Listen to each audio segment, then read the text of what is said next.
Strengthen your patience in our last night's speech.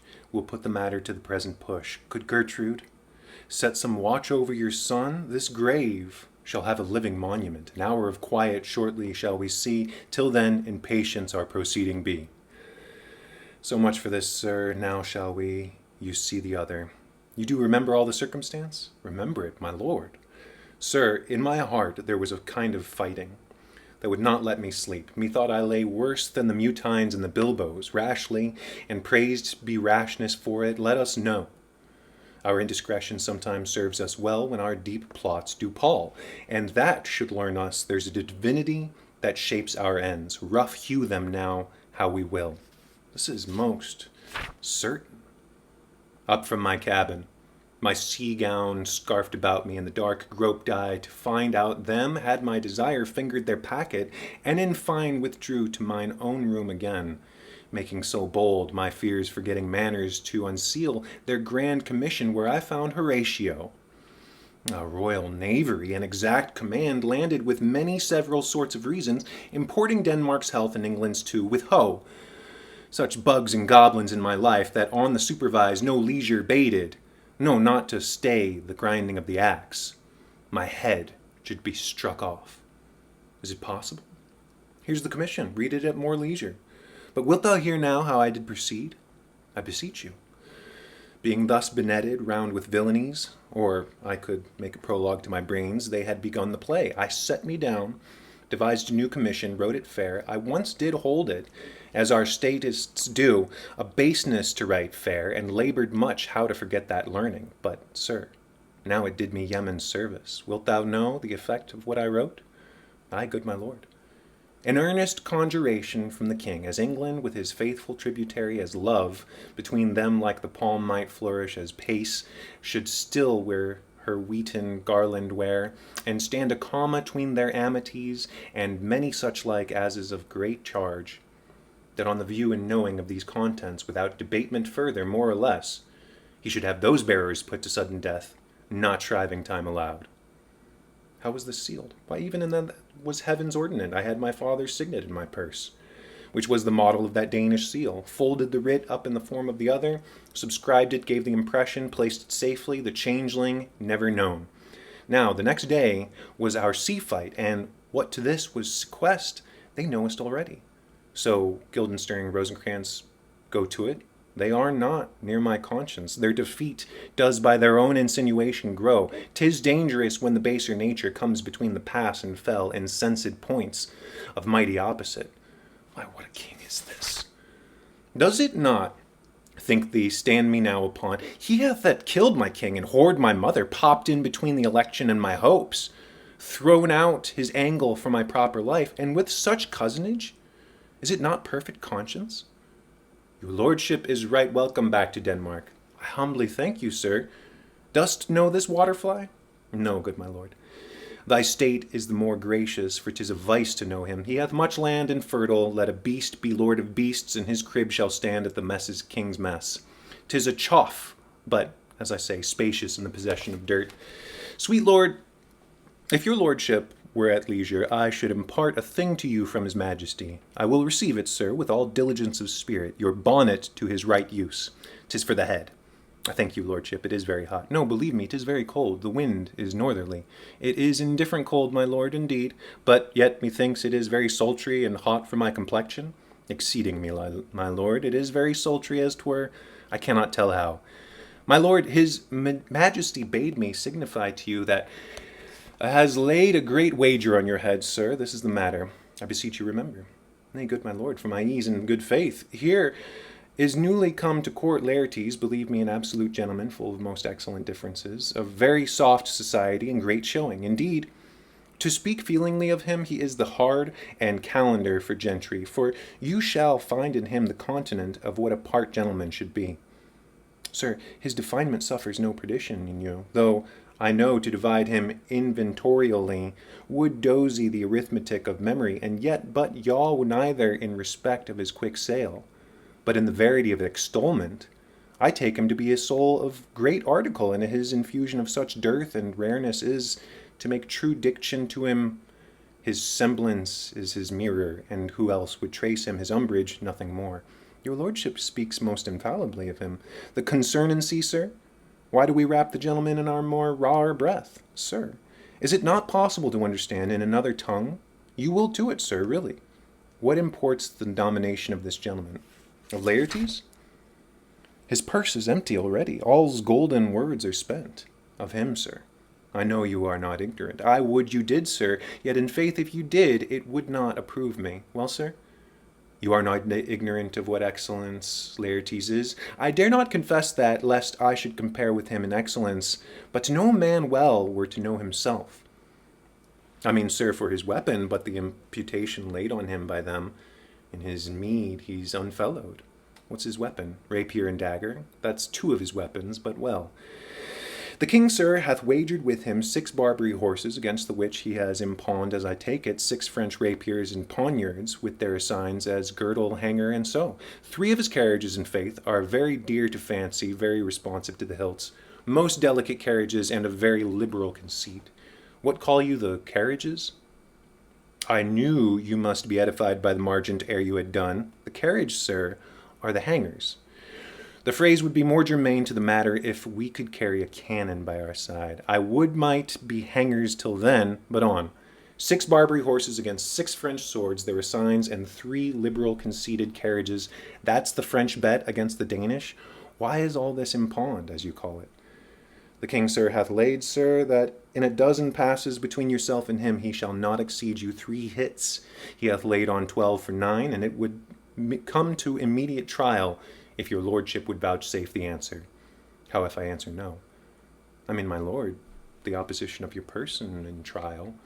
Sir, I will walk in the hall, if it please your majesty. It is breathing time of day with me. Let the foils be brought, the gentleman willing, and the king hold his purpose. I will win for him, and I can. If not, I will gain nothing but my shame and the odd hits.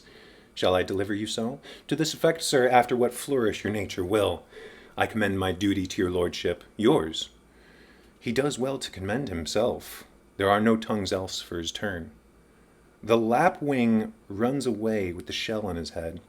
I did comply with his dug before I sucked it. Thus has he, and many more of the same breed that I know the drossy age dotes on, only got the tune of the time, and out of a habit of encounter, a kind of yeasty collection which carries them through and through the most fanned and winnowed opinions, and do but blow them to the trial. The bubbles are out.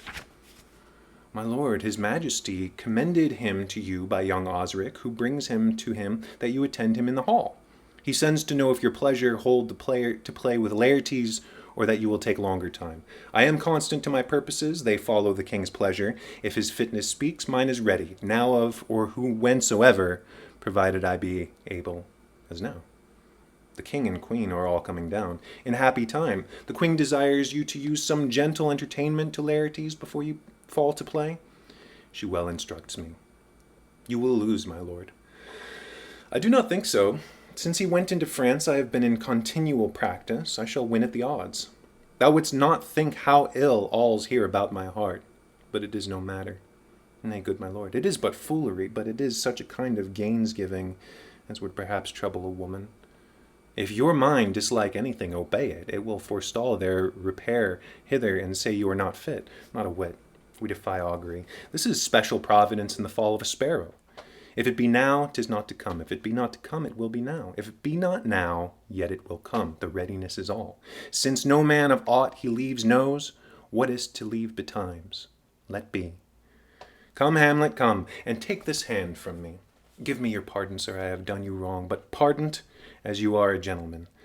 This presence knows, and you must needs have heard, how I am punished with a sore distraction. What I have done, that might your nature honor an exception roughly awake, I here proclaim was madness. Was Hamlet wronged Laertes? Never Hamlet. If Hamlet from himself be ta'en away, and when he's not himself does wrong Laertes, then Hamlet does it not. Hamlet denies it. Who does it then? His madness. If it be so, Hamlet is of the faction that is wronged. His madness is poor Hamlet's enemy. Sir, in this audience, let my disclaiming from a purposed evil free from me, so in your most generous thoughts that I have shot my arrow o'er the house and hurt my brother.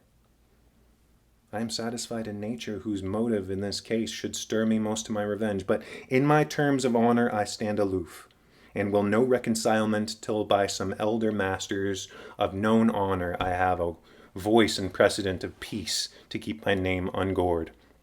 But till that time I do receive your offered love like love, and will not wrong it. I embrace it freely, and will this brother's wager frankly play. Give us the foils. Come, one for me. I'll be your foil, Laertes, in mine ignorance. Your skill shall, like a star the darkest night, stick fire off indeed. You mock me, sir. No, by this hand. Give them the foils, young Osric. Cousin Hamlet, you know the wager? Very well, my lord. Your grace has laid the odds of the weaker side. I do not fear it. I have seen you both. But since he is bettered, we have therefore odds. This is too heavy. Let me see another. This likes me well. These foils fall length. Aye, good my lord. Set me the stoops of wine upon the table. If Hamlet give the first or second hit, or quit in answer of the third exchange, let all the battlements their ordnance fire. The king shall drink to Hamlet's better breath, and in a cup and union shall he throw richer than that which 4 successive kings in Denmark's crown have worn. Give me the cups, and let the kettle to the trumpet speak, the trumpet to the cannoneer without, the cannons to the heavens, the heaven to earth. Now the king drinks to Hamlet. Come, begin. And you, the judges, bear a wary eye. Come on, sir. Come, my lord. 1. No. Judgment? A hit? A very palpable hit. Well, again. Stay, give me drink. Hamlet, this pearl is thine. Here's to thy health. Give him the cup. I'll play this bout first. Set it by a while. Come. Another hit. What say you? I do confess it. Our son shall win. He's fat and scant of breath. Here, Hamlet, take my napkin, rub thy brows. The queen carouses to thy fortune, Hamlet. Good madam. Gertrude, do not speak. I will, my lord, I pray you pardon me. It is the poisoned cup. It is too late. I dare not drink yet, madam, by and by. Come, let me wipe thy face. My lord, I'll hit him now. I do not think it, and yet it is almost against my conscience. Come for the third, Laertes, you do but dally. I pray you pass with your best violence. I am sure you make a wanton of me. Say you so? Come on. Nothing neither way. Have at you now. Part them, they are incensed. Nay, come again. Again. Look to the queen there. Ho, they bleed on both sides. How is it, my lord? How is it, Laertes? Why, as a woodcock to mine own spring. Osric, I am justly killed with mine own treachery. How does the queen? She swoons to see them bleed. No, no, the drink, the drink. Oh, my dear Hamlet, the drink, the drink. I am poisoned. Oh, villainy, oh. Let the door be locked. Treachery. Seek it out. It is here, Hamlet. Hamlet, thou art slain. No medicine in the world can do thee good. In thee there is not half an hour's life. The treacherous instrument is in thy hand, unbaited and envenomed. The foul practice hath turned itself on me. Lo, here I lie, never to rise again. Thy mother's poisoned, I can no more. The king's to blame. The point envenomed too? Then venom to thy work. Treason! Treason! Oh, yet defend me, friends, I am but hurt. Here, thou incestuous, murderous, damned Dane, drink off this potion. Is thy union here? Follow my mother. He is justly served. It is a poison tempered by himself. Exchange forgiveness with me, noble Hamlet. Mine and my father's death come not upon thee, nor thine upon me. Heaven make thee free of it. I follow thee. I am dead, Horatio. Wretched queen, adieu. You that look pale and tremble at this chance, that are but mutes or audience to this act, had I but time, as this fell sergeant Death is strict in his arrest, oh, I could tell you. But let it be. Horatio, I am dead. Thou livest. Report me and my cause aright to the unsatisfied. Never believe it. I am more an antique Roman than a Dane. Here's yet more liquor left. As the art a man, give me the cup. Let go. By heaven, I'll have that. Oh God, Horatio, what a wounded name. Things standing thus unknown shall I leave behind me. If thou didst ever hold me in thy heart, absent thee from felicity a while, and in this harsh world draw thy breath in pain, to tell my story. What warlike noise is this? Young Fortinbras with conquests come from Poland to the ambassador of England gives this warlike volley. Oh, I die, Horatio, the potent poison quite o'ercrows my spirit. I cannot live to hear the news from England. But I do prophesy the election lights on Fortinbras. He has my dying voice. So tell him, with the occurrence more or less, which have solicited, The rest is silence. Now cracks a noble heart. Good night, sweet prince, and flights of angels singing thee to thy rest. Why does the drum come hither? Where is this sight? Why is it you would see? If aught of woe or wonder, cease your search. This quarry cries on havoc. O proud death, what feast is toward in thine eternal cell, that thou so many princes at a shot so bloodily hast struck? The sight is dismal, and our affairs from England come too late. The ears are senseless that should give us hearing to tell him his commandment is fulfilled, that Rosencrantz and Guildenstern are dead. Where should we have our thanks? Not from his mouth. Had it the ability of life to thank you, he never gave commandment for their death. But since so jump upon this bloody question, you from the Polack wars and you from England are here arrived, give order that these bodies high on a stage be placed to the view, and let them speak to the yet unknowing world of how these things came about. So shall you hear of carnal, bloody, and unnatural acts, of accidental judgments, casual slaughters, of deaths put on by cunning and forced cause, and in that upshot, purpose mistook, fall in on the inventors' heads. All this can I truly deliver. Let us haste to hear it, and call the noblest to the audience. For me, with sorrow I embrace my fortune. I have some rights of memory in this kingdom, which now to claim my vantage doth invite me. Of that I shall also have cause to speak, and from his mouth whose voice will draw on more. But let this same be presently performed, even while men's minds are wild, lest more mischance on plots and errors happen. Let 4 captains bear Hamlet like a soldier to the stage, for he was likely, had he been put on, to have proved most royal, and for his passage the soldiers' music and the rite of war. Speak loudly for him, take up the bodies. Such a sight as this becomes the field, but here shows much amiss. Go, bid the soldiers shoot.